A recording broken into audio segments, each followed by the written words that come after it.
मनुष्य शरीर से महाराज श्री जनक की वाटिका में चले और उस वाटिका में श्रृंगार और अनुराग की लीला के माध्यम से हम सब लोगों के जीवन के लिए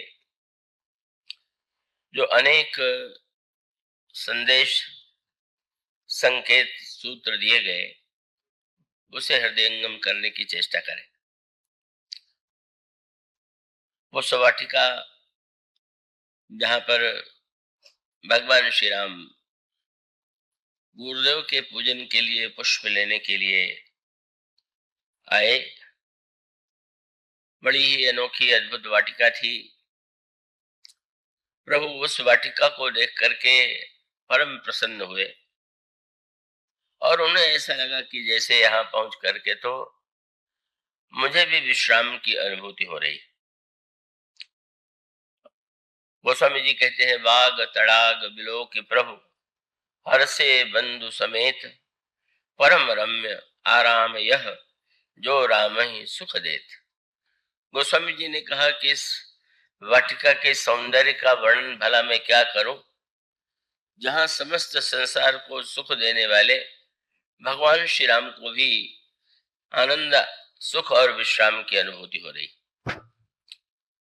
तो ये जो वाटिका है का वह वाटिका मर्यादा की दृष्टि से विचार करके देखें तो उसका पक्ष भी, उसका भी निर्वाह इसमें पूरी तरह से किया गया है।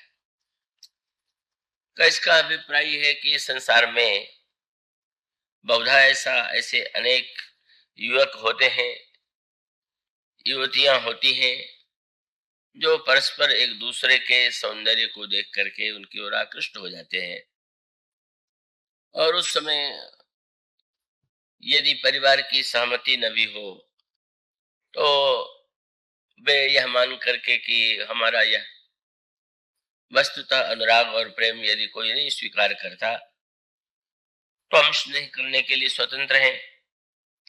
और ऐसी परिस्थिति में व्यक्ति कुल का भी परित्याग कर देता है, स्थान का भी परित्याग कर देता है।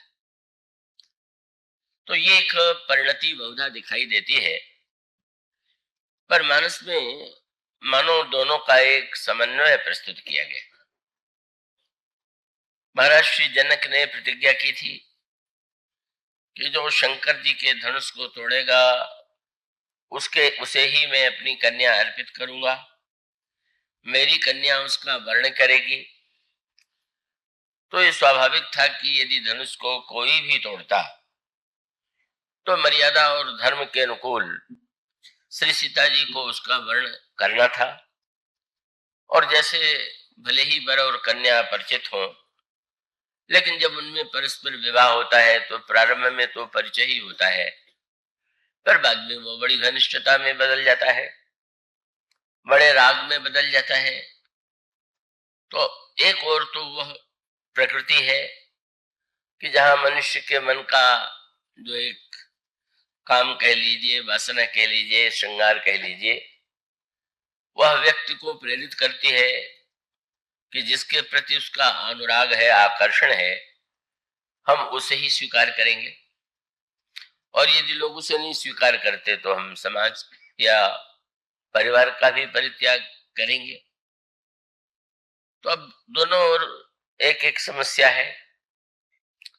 का एक ओर अगर यह दिखाई देता श्री रामचरितमानस में कि श्री राम ने धनुष तोड़ा और जानकी जी ने उनका वर्ण किया, तो धर्म और मर्यादा के अनुकूल ही होता।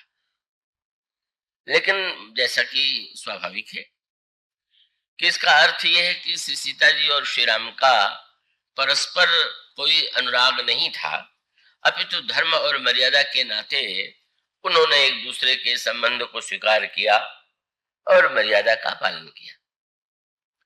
तो गोस्वामी जी निर्वाह ये करते हैं कि उन्होंने ये कहा कि नहीं, भगवान राम और श्री सीता जी का अनुराग जो है वह तो धनुष टूटने से पहले ही से ही है, और इसीलिए पुष्पवाटिका प्रसंग का वर्णन है। वहां पर तो धनुष अभी नहीं टूटा है, का भगवान राम और श्री सीता जी ने परस्पर एक दूसरे को अनुराग भरी दृष्टि से देखा। तो अब वो फिर प्रश्न यही है कि अब इसमें तो मर्यादा का अतिक्रमण हो सकता है।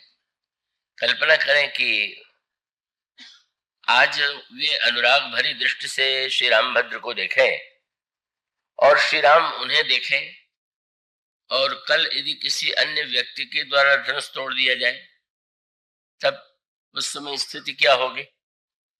तो इसका सामंजस्य गोस्वामी जी इस रूप में करते हैं, और वह मर्यादा और भावना दोनों के पक्ष का निर्वाह।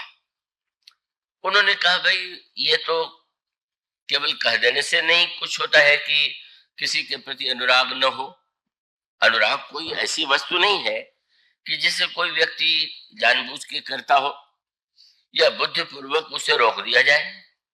तो अनुराग की तो एक मन की वृत्ति है, और वो कहीं किसी के प्रति भी हो सकती है, पर उसमें मर्यादा का निर्वाह यही है कि भगवान राम और श्री सीता भले ही एक दूसरे के प्रति प्रगाढ़ अनुराग से युक्त हैं, लेकिन जब सीता जी लौटने लगती हैं दर्शन करके, तो उस समय एक पंक्ति लिख करके गोस्वामी जी मानो यह बताना चाहते हैं कि ऐसे अवसर पर भी श्री सीता जी को भले ही उस समय जिस दर्शन कर रही हैं तब उनका ध्यान उस ओर नहीं गया, पर जब लौटने लगी तो एक पंक्ति उन्होंने लिखा, फिरी अपन पौ पितु बस जाने। मैं तो कन्या के रूप में पिता के वशीभूत हूं, और उनकी प्रतिज्ञा जब तक पूर्ण नहीं होती तब तक मैं कैसे उन्हें प्राप्त करने में सक्षम होंगी। तो मानो वे ये मान के चलती हैं कि मेरे हृदय का अनुराग तो है, लेकिन पिताजी की अपनी मर्यादा और मान्यता है। तो उसका अर्थ है कि वहां पर भी भावना के साथ साथ मर्यादा का एक, यूं कह लीजिए कि जैसे नदी है, तो नदी को बहने से नहीं रोका जा सकता, बस केवल चेष्टा यही करनी चाहिए कि नदी में ऐसी बाढ़ ना आवे कि किनारे टूट जाए, किनारे के वृक्ष टूट जाए, किनारे रहने वाले गांव और नगर डूब जाए। तो ठीक इसी प्रकार से अनुराग जो है वह तो एक नदी के समान है, और मर्यादा मानो दोनों किनारों का एक ऐसा बांध है कि जिसके द्वारा यह बड़ा ही सुखद संयोग हो। अच्छा लगेगा कि वो नदी बहे, बहना उसका न रुके, पर वो किनारों को न काटे। अनुराग की धारा प्रवाहित हो, पर अनुराग के द्वारा मर्यादा का विनाश न हो। और इसलिए वह किनारा यहाँ पर दिखाई दे रहा है कि वे श्री राम के प्रति का अंतर हृदय में पूरी तरह से समर्पित होने पर भी यह मान लेती हैं कि अंततो गत्वा तो पिताजी की जो इच्छा है और उनका जो उनकी प्रतिज्ञा है उसकी पूर्ति के बिना तो मैं इन्हें प्राप्त करने में सक्षम नहीं। और इसलिए फिर उसका एक मधुर संकेत इस रूप में दिया गया कि श्री सीता जी जब व्याकुल हो जाती है कि इन दोनों का समन्वय कैसे हो, तो वो भगवती पार्वती के मंदिर में जाती। बड़ा सुंदर संकेत है। यहाँ केवल बाग नहीं है, बाग के साथ तड़ाग भी है, और तड़ाग के पास मंदिर भी, और यह मंदिर भगवती पार्वती का है।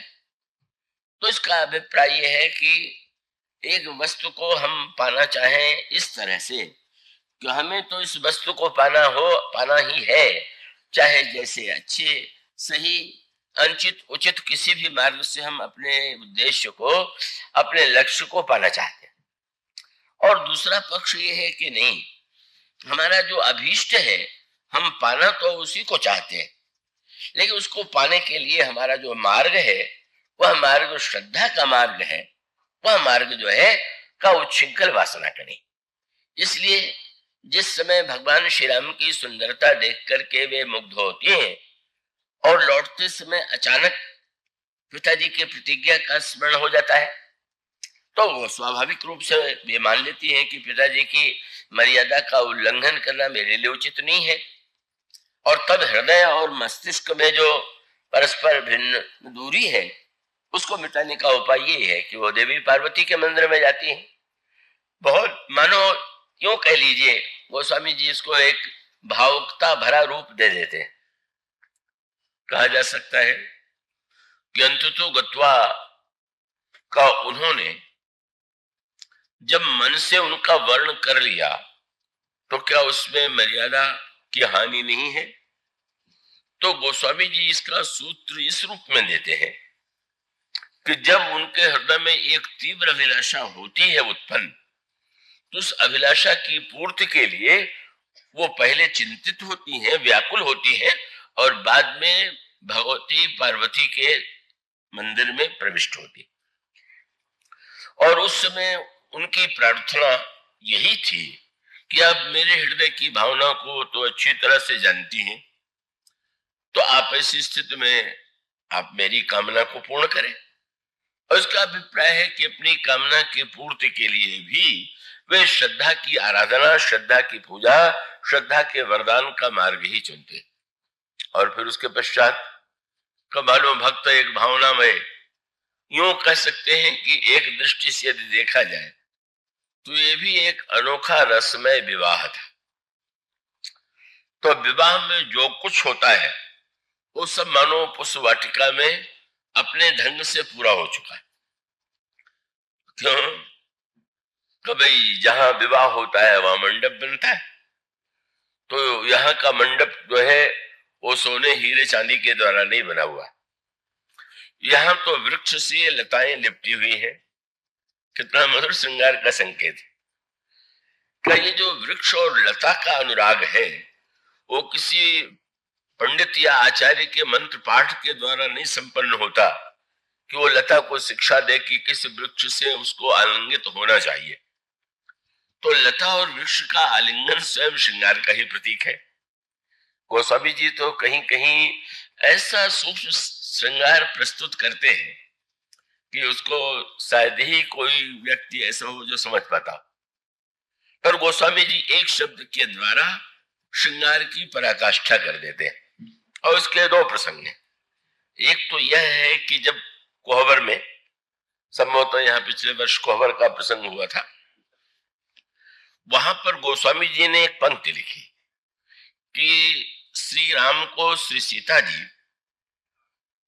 बगल में वे बैठे हुए हैं पर वो उधर दृष्टि उठा के नहीं देख रहे। उनके हाथ में मणि कंकण है और मणि कंकण में मणि के में जो श्री राम का प्रतिबिंब पड़ रहा है उसी को श्री सीता जी देख रहे। ऐसा लिखा, निज पानी मणिमह देखी अति मूर्ति स्वरूप निधान की, चालती न भुज बल्ली विलोकन विरह भय बस जान की। लेकिन इसमें एक शब्द श्रृंगार की पराकाष्ठा है। मैं आशा करता हूं कि आप लोग पूरी तरह से जब इतना कष्ट करके इस गर्मी में आप आए हैं तो समय का पूरा सदुपयोग करेंगे।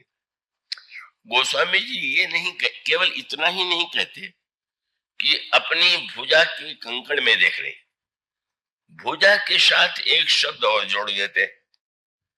मैंने अपने पास वालों से भी कभी कभी और दूसरे वक्ताओं से भी पूछा कि यहां इस शब्द का तात्पर्य क्या है। कह सकते हैं कि अपने भुजा के, अपने हाथ के कंकण में देख रही, पर गोस्वामी जी कहते चालत न भुज बल्ली, भुजा के लिए वल्ली शब्द का प्रयोग किया गया। बल्ली का अर्थ है लता। तो श्री सीता जी की भुजा को इस समय लता के रूप में कहने का अभिप्राय क्या है? तो एक तो होता है योगी का ध्यान। ये दो प्रकार के ध्यान की पद्धतियां हमारे यहाँ उपासना और हमारे जो पौराणिक ग्रंथ हैं उनमें प्राप्त होती है। एक तो योग की पद्धति से ध्यान और दूसरा भक्ति की पद्धति से ध्यान। तो योग का मुख्य उद्देश्य है मन को एकाग्र करके अंत में चित्त को पूरी तरह से समाधि की दिशा में ले जाना। तो उसमें ध्यान करने की पद्धति यह है कि आप भगवान का कोई चित्र सामने रख लें और सामने रख करके आप पहले उसको थोड़ी देर तक दृष्टि खोल करके देखते रहे, पूरी तरह से केवल आंखों से देखें। और कुछ देर के बाद जब वो ठीक ठीक चित्र आपके स्मृति में आ जाए तो उसके बाद नेत्र मूंद ले और नेत्र मूंद करके फिर ध्यान प्रारंभ करें। और ध्यान की पद्धति यह है कि भगवान के किसी अंग विशेष से जो आपकी भावना के अनुकूल हो वहां से ध्यान प्रारंभ कीजिए।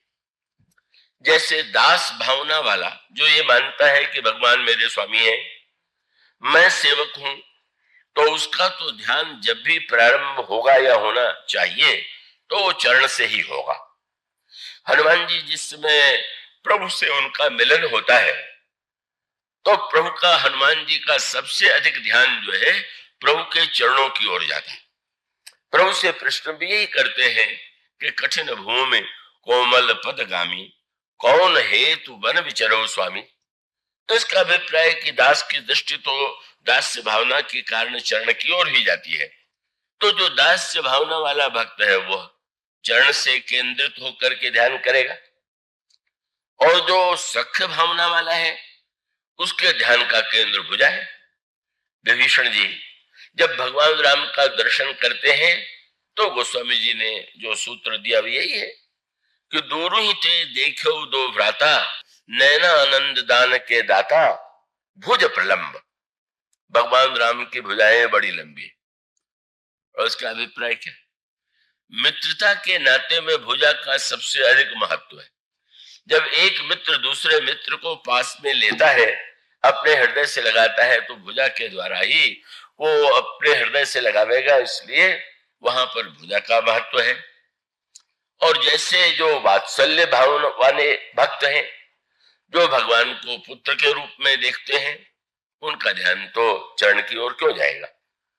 उनका ध्यान भुजा की ओर मुख्य रूप से नहीं जाएगा। उनका तो सरल में अंक बदन छवि सीवा, भगवान श्री राम का मुख कैसा है। तो इस तरह से प्रत्येक भक्त जो है अपनी अपनी भावना से भगवान का ध्यान प्रारंभ कर सकता है। तो एक ध्यान की पद्धति तो यह है कि भगवान के सर्वांग का पूरी तरह ध्यान कीजिए।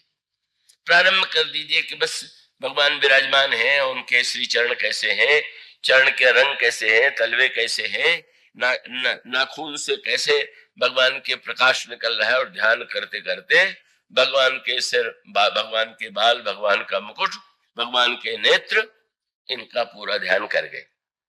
पर उसके बाद महर्षि से भगवान कपिल देव ने अपनी मां देवहूति को जो ध्यान का उपदेश दिया, उसमें कहा कि अंत में ध्यान करते करते सर्वत्र से ध्यान हटा करके, अब इसका अभिप्राय कि जब भगवान का ध्यान करेंगे तो पहले संसार से ध्यान हटाइए, और संसार से ध्यान हटा के भगवान का ध्यान करने में भी अंत में सारे अंगों से अलग करके मन को किसी एक अंग में पूरी तरह से एकाग्र कर दीजिए। और उसका अभिप्राय यह है कि बस केवल वहीं पर पूरी तरह से मन की वृत्ति तदाकार हो जाए। ये योग के पद्धति की, ध्यान की पद्धति है। किंतु भक्तों के द्वारा जो ध्यान किया जाता है वह एकाग्रता प्रधान नहीं, वो रस प्रधान। ये तो उद्देश्य की भिन्नता है ना। एकाग्रता के लिए आप चाहते हैं तो सर्वत्र से हटा करके एक स्थान पर केंद्रित कीजिए, पर जो रस का आनंद लेना चाहते हैं, जिसका लक्ष्य एकाग्रता नहीं, तो वो भगवान के को देख करके भगवान की लीलाओं का अपने अंतःकरण में विस्तार करता है। एक है ध्यान में समेटना और एक है ध्यान का विस्तार। और ध्यान के विस्तार का अभिप्राय यह है कि वो भगवान को एक मूर्ति और चित्र के रूप में नहीं देखता, वो भगवान की उस चित्र को देखने के बाद भगवान की लीलाओं का चिंतन करने लगता है। और लीलाओं का चिंतन, आपको जो लीला प्रिय लगती हो, आप वो लीला अपने मन में पूरा उसका आनंद लीजिए। अगर आप भगवान के बाल लीला का आनंद लेना चाहते हैं तो विनय पत्रिका में या कवितावली में ऐसे पद है, गीतावली में ऐसे पद है का सरजू तल, प्रभु जो है सरजू जी के किनारे का खेल रहे हैं, चौहट हाट हिए, इधर चल रहे हैं उधर चल रहे हैं। तो अब इसमें आनंद ये है कि जब भगवान अयोध्या की गलियों में निकल रहे हैं तो आप भी उन बच्चों में अपने को सम्मिलित कर लीजिए, और आप ऐसा ध्यान कीजिए कि आप भी उनके साथ, जिधर जिधर प्रभु जा रहे हैं उधर उधर आप भी जा रहे हैं। तो ये मानो एक ध्यान की पद्धति है। अब यहां पर सीता जी का जो ध्यान है, वैसे तो उनको ध्यान की कोई अपेक्षा नहीं, वो बात आप सुन चुके हैं, वो तो तत्वतः ही कही।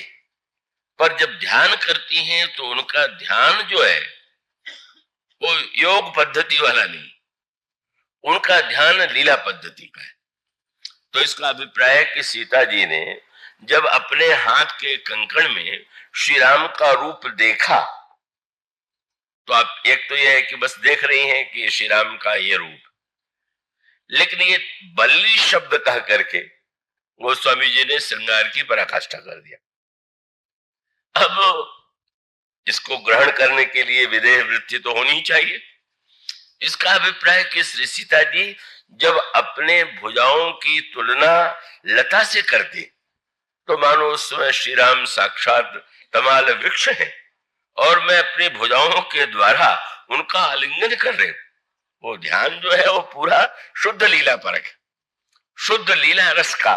ये नहीं देख रही, उनको तो सब कुछ दिखाई मानो ध्यान के साथ। श्री राम से अभी तो वो अयोध्या जाएंगी और परस्पर वार्तालाप या लोक रीति होगी, पर मानो इस ध्यान में बैठी हुई ही वो बिल्कुल चालत न भुजबल्ली का जैसे लता वृक्ष से आलिंगित हो, दोनों एक दूसरे से श्री सीता जी उस ध्यान में श्री राम को अपने आलिंगन पाश में बांध करके उसका अनुभव कर रही, आनंद ले रही। और उसी तरह से अब वहीं तक थोड़ी है, परस्पर उनसे बात वार्तालाप भी हो रहा है। बाहर वालों को तो केवल रूप ही दिखाई देगा, पर श्री सीता जी आलिंगन, और ये उसको श्री किशोरी जी ने रावण के सामने कह दिया।